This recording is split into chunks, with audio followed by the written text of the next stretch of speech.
One of the biggest platform changes happened pretty recently with TikTok. Of course, their ownership changed. They went from being Chinese owned to being American owned in the US. And back on February 21st, we saw, or I guess I saw this post on Threads, speaking of Meta, from our friend, a cook named Matt. He says, I was getting 200 million views a month on TikTok, and the most I saw from the creator fund was like a few $100. Now that TikTok is USA owned, it's earning 10 times that with only 2 million views. Not a complaint, but I just want to know why. Benji, would you mind first telling the backstory of Matt a little bit to kind of contextualize this? Yeah. And then I want to hear your reactions to what he says here, because I've got a little story to take us on. So a cook named Matt is a friend of mine, but he is a cook previously at Tom Douglas restaurants here in Seattle, but he was cooking forever. He wanted to become a content creator, and he started on YouTube. He probably on other platforms, but not necessarily aggressively on TikTok. 2020, pandemic happens, lockdown. He gets let go. So he's like, hey, what else I'm going to do? He starts doing content again, like at a high level, but he really like triples down on TikTok. Quickly, he goes viral, partly because he was uploading 2 to 5 a day. So just became one of the biggest food and cooking creators on TikTok, and that actually also translated to YouTube Shorts. And so he just became this series saying, why did he go to YouTube? Well, one, he already had a page there, and secondly, he knew that AdSense would be good there. And also, he's just like growing. He always aspired to be a YouTube creator, not necessarily a TikTok creator. And one of the qualms always with, I think, a lot of short form, but especially TikTok, the income was not steady. It was not predictable, and sometimes it wouldn't even be there. So what's happened recently is, and I think, is it saying that in this post that about his content going up or down? What do you mean in terms of his content going up or down? No, like his number of views? His revenue for TikTok. Yeah, he's saying that when he was getting 200 million views, he saw like a few $100. And in this scenario, he's only getting 2 million views and is making, in this case, $1,242. He's making more money now, right? Way more money, yeah. So what Almost I can 10x. say that he shared is that he feels like something's different about TikTok right now. Yeah. And that's all I know. Like that there's more revenue to be made, at least in his experience. I don't know about other TikTok creators. Yeah, and so the question is, in this case, as he poses it, is it a USA-owned thing versus Chinese-owned thing? Is it something else that's going on? Here's what I think is going on. As you mentioned, Matt has kind of put his priority on different platforms over time. Now, recently, as you're bringing up, he's kind of begun to, as he brings up in this post, he's sort of juicing it again in terms of his TikTok. Well, one of the things that has happened recently is that TikTok has changed the way that they actually pay creators. Now, the original way was that they had this thing called the Creator Fund. There was lots of sort of qualifications around this thing, but bottom line, the Creator Fund was a pool of money that was split amongst a bunch of creators based off of things like view count, watch time, engagement, etc. Now, the important piece of this is that if you think about it, the more creators that are making content that's having a lot of success, what does that mean? That pie, the slices of that pie gets smaller and smaller and smaller because you have more people competing for the same amount of money.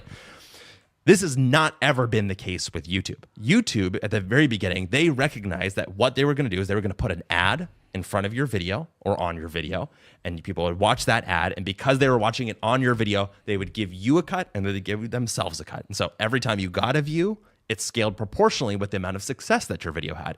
This is the exact opposite of what was going on with TikTok, because guess what? In the YouTube model, if more people watch more videos and more creators have more success, what does that mean?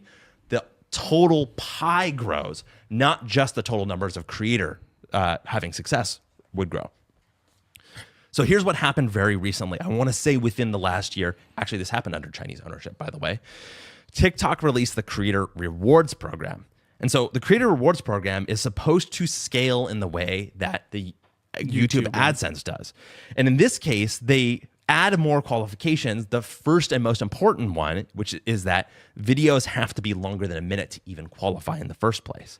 And so I think that what Matt is seeing here is that he's coming back to the platform after this rewards program has been implemented.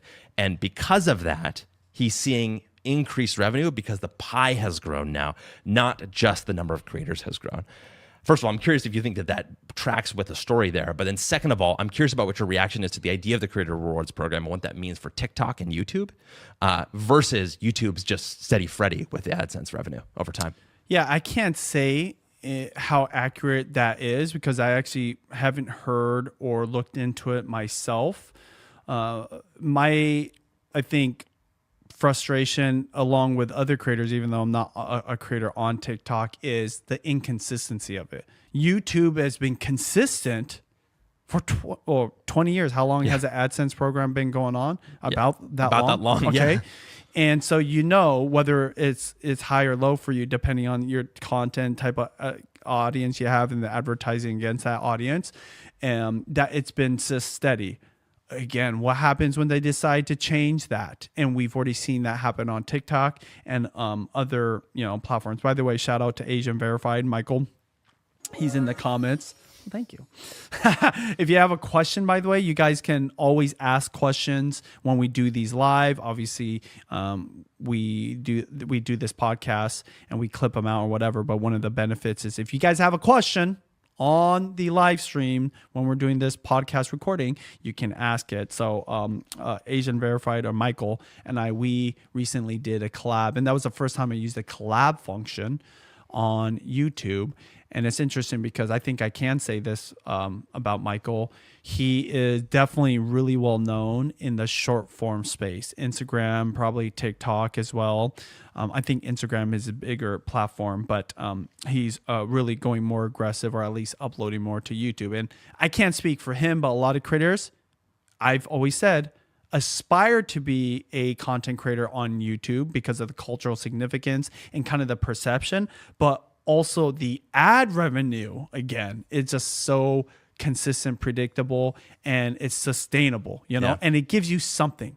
It's not even that much. That what was crazy is before it was so insignificant, even in YouTube Secrets, is like, hey, it's all about brand deals. Can you sell courses? Can you make a product? Memberships, donations even, But now, especially with long form, I don't know if we want to open up that can of worms, but with long form, you can make some significant income. Yeah. It's much more predictable, and it's actually way easier. And so this is why right now, I really am trying to push creators to consider doing more long form seriously, and especially live streams if they want to create that type of revenue that YouTube offers you. That's what's nuts. I'm talking about connection and about, impact and building your brand and setting yourself apart from all short form content, not just from shorts, but everything else. But I always forget the revenue potential, because before we were lucky if we had 1 or 2 ads because it was taboo to have an ad, and now I can have 7 to 10 ads.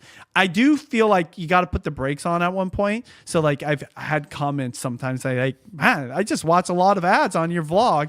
I don't want to annoy anybody, but it's become so common that I think people are treating YouTube like television, and they're expecting that ads are going to play, and that of course they can skip them or whatever, or pay for the premium product to get no ads. I think that's one of the reasons why this TikTok Creator Rewards program is so interesting to me, because one of the qualifications that you're making videos that are at least a minute long, which is the exact opposite of the way that people tended to previously think about TikTok, which is that the videos were short. You have to make long videos to qualify for this platform.